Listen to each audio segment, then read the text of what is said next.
Hi everyone. তো বন্ধুরা, তোমাদের জন্য দারুণ আপডেট নিয়ে চলে এলাম এই মুহূর্তে, বা দুর্দান্ত আপডেট বলতে পারো। তো আজকের এই ভিডিওতে তোমাদের সবার জন্য খুবই কাজে আসবে। তো আজকের ভিডিওতে আমি তোমাদের একটা এমন চাকরির খবর দিব যেটার প্রতিযোগিতা খুবই কম। যদি তুমি ওই ভর্তির জন্য ফর্ম ভরো আর একটু পরিশ্রম করো, তবে সহজে সরকারি চাকরি পেতে পারো। তো দেখো বন্ধু, তুমি কি করো, তুমি সাধারণত এই সব ভ্যাকান্সির জন্য বা আপনি অনেক জায়গায় যেখানে ভিড় বেশি এবং প্রতিযোগিতা তীব্র, সেখানে ফর্ম তুমি অ্যাপ্লাই করেন, ঠিক আছে, কিন্তু নির্বাচিত হতে পারেন না। আজ আমি যে নিয়োগের সম্পর্কিত বলছি সেখানে প্রতিযোগিতা অনেক কম। আপনাকে ফর্ম ভরতেই হবে, ঠিক আছে, একটু পরিশ্রম করতে হবে, আর সহজেই সরকারি চাকরি পেয়ে যাবেন। তো দেখুন, এখানে বিএসএফ নিয়োগ 2026-এর যে অফিসিয়াল নোটিফিকেশনের যে পুরো তথ্য আমি এই ভিডিওতে দিয়ে দিচ্ছি। তো যোগ্যতা খুবই সাধারণত সকলের জন্য দশম শ্রেণী পাস হলেও যথেষ্ট। যদি আপনি দশম শ্রেণী অর্থাৎ মাধ্যমিক পাস করে থাকেন, তাহলে এই নিয়োগের জন্য আবেদন করতে পারেন। তো প্রতিযোগিতা খুবই কম। তো শুরু হতে যাচ্ছে, ঠিক আছে। এখানে তোমাদের ভালো একটা বেতন দেওয়া হবে, ঠিক আছে। পুরো দেশের সব মহিলা ও পুরুষ প্রার্থী এতে অংশ নিতে পারবে, ঠিক আছে। তো তোমাদের আবেদন কখন থেকে শুরু হবে, শেষ তারিখ কী হবে, এটা অল ইন্ডিয়া জব, ঠিক আছে। তাই এই নিয়োগ সম্পর্কিত সব ইনফরমেশান আমি তোমাদেরকে এই ভিডিওতে কিন্তু দেবো, ঠিক আছে, এ টু জেড। তো সবার কাছে অনুরোধ থাকবে বন্ধুরা, ঠিক আছে, যারা নতুন ক্যান্ডিডেট রয়েছো, তো ভিডিওর নিচে একটা হাইপ বাটন দেখতে পাবে, সেখানে অবশ্যই ক্লিক করতে হবে। যারা হাইপ বাটনে ক্লিক করে কমেন্ট করবে তাদের প্রতিটা কমেন্টে আমি রিপ্লাই দেবো, ঠিক আছে। তো চলো আর দেরি না করে সামনে যাই। তো একটু আরও আলোচনা করি এই নিয়োগ সম্পর্কে। দেখো, বিএসএফের নতুন নিয়োগ নিয়ে এসেছে 2026 সালের জন্য সীমা সুরক্ষা বাহিনী এবং ওপেন র্যালি সারাদিন ভারতের যে কোনো জায়গায়, ঠিক আছে। তো সারা দেশ জুড়ে যে কোনো জায়গায় থেকে চাকরির সুযোগ, ঠিক আছে, নারী বলো পুরুষ বলো উভয়ের জন্য একটা অসাধারণ সুযোগ। তো আবেদন করতে পারবে সারা ভারতের যে কোনো কোনা থেকে, ঠিক আছে। ন্যূনতম যোগ্যতা বা 10+ শ্রেণীর পাস হতে হবে। মোট প্রায় তোমার সম্ভাব্য পদগুলো কত, 17,000-এর বেশি চমৎকার পদ রয়েছে। তো এখন উপলব্ধ পদ দেখো, head constable, tradesman, sub inspector, এই সব পোস্ট থাকবে তোমাদের জন্য। খুবই ভালো করে মাথায় রাখতে হবে এটা। তো বেসিক বেতন শুরু হবে 21,700 থেকে 70,000 প্রতি মাসের উপরে, ঠিক আছে। তো অতিরিক্ত সুবিধা হিসাবে আপনার স্যালারি পাশাপাশি দারুণ ভাতাগুলো এখানে অ্যাড করা হবে। এরপরে ভিডিও দেখুন। সামনে যাওয়ার আগে যদি আপনি এই নিয়োগের প্রস্তুতি নিচ্ছেন বা অন্য কোনো সরকারি চাকরির প্রস্তুতি নিচ্ছেন, তাহলে এর জন্য এক অন্যতম সেরা প্ল্যাটফর্ম হলো টেক্সট বুক। কারণ সিলেকশনের জন্য অবশ্যই মক টেস্ট দিতে হবে, এই জন্য আপনাকে টেক্সট বুক থেকে মক টেস্ট দিতে হবে। তো দেখুন, তো মক টেস্ট দিতে দিতে তোমাদের কি অভিজ্ঞতা বাড়ে, ঠিক আছে, তোমরা তো অবশ্যই জানো। আর অভিজ্ঞতা বাড়লে তোমাদের হয়তো প্র্যাকটিসটা অনেকটাই বাড়ে।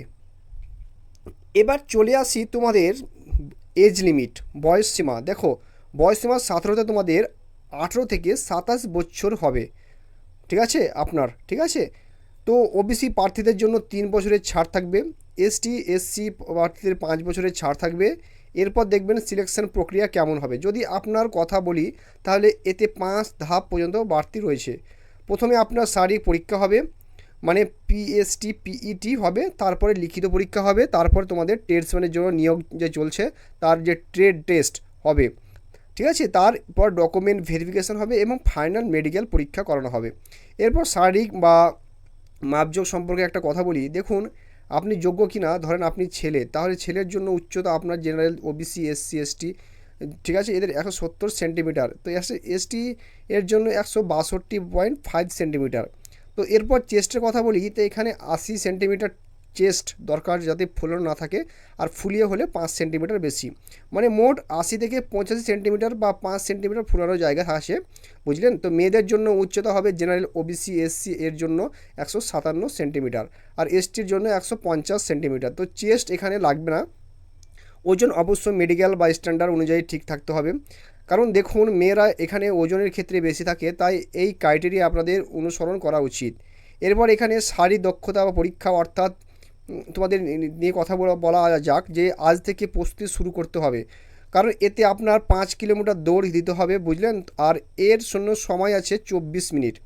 লং জাম্পে আপনার 3টি সুযোগ থাকবে, 11 ফিট লম্বা আমাদের করতে হবে।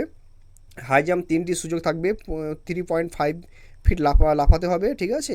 মেয়েদের জন্য এখানে 1600 মিটার দৌড় আছে, ওটা 8.5 মিনিটের মধ্যে করতে হবে, ঠিক আছে। তোমাদের 9 ফুটের লং জাম্প কিন্তু থাকবে, আর হাই জাম্প করতে হবে 3 ফুটের, আর দুটোই তোমাদের 3টা করে রাখতে হবে। তো এখন দেখো তোমাদের ডকুমেন্টসগুলো ভালোভাবে অত চেক করে নাও, ফর্ম রিজেক্ট হতে হয়ে গেলে প্রবলেম আছে। তো প্রথমে দেখো তোমাদের 10 পাস মার্কশিটের আর সার্টিফিকেট তোমাদের কাছে কিন্তু থাকা দরকার। আইডি প্রুফ বলতে বললে আধার কার্ড, ভোটার কার্ড তোমাদের কাছে থাকা উচিত। পাসপোর্ট সাইজের ছবি তার 4 থেকে 20টা তোমাদের কাছে থাকা দরকার। তারপরে তোমাদের মাসে থেকে পূরণ হতে হবে, ঠিক আছে। তো যদি জাতি প্রমাণপত্র SC ST এবং OBCর জন্য সয়ের কথা বললে নিজের মোবাইল নম্বর আর ইমেল দিয়ে তোমাদের দিতে হবে, ঠিক আছে। এখানে সিগনেচার, নিজের মোবাইল নাম্বার আর আপনার ইমেল এইসব সক্রিয় থাকতে হবে। তো ফর্মে আপনার নাম, বাবা মায়ের নাম আর জন্ম তারিখ অবশ্যই তোমার যে 10 পাস মার্কশিট অনুযায়ী হতে হবে, না হলে ফর্মটা এখানে বাতিল হয়ে যাবে। তাই এটা এখানে মাথায় রাখবেন। এরপর এখানে দেখুন এখানে কতজন নিয়োগ হবে আর কখন পর্যন্ত নিয়োগ পাবেন, তাই খেয়াল রাখবেন। এটা গুরুত্বপূর্ণ তিথিগুলো আপনাদের বলে দিচ্ছি যে আগস্ট ও সেপ্টেম্বরের 2026-এর সব ভর্তির খবর কিন্তু পাবেন, ঠিক আছে। আর আপনারা আবেদন করবেন অনলাইনে। ডিসেম্বর 2026-এ শারীরিক পরীক্ষা নেওয়া হবে, তাই সুযোগটা কাজে লাগান, ঠিক আছে। আজ থেকে দৌড় এবং ফিজিক্যাল পরীক্ষার প্রস্তুতি শুরু করে দিন। এখন আপনাদের মনে হয়তো প্রশ্ন উঠছে, স্যার এই ভ্যাকান্সি কেমন হবে।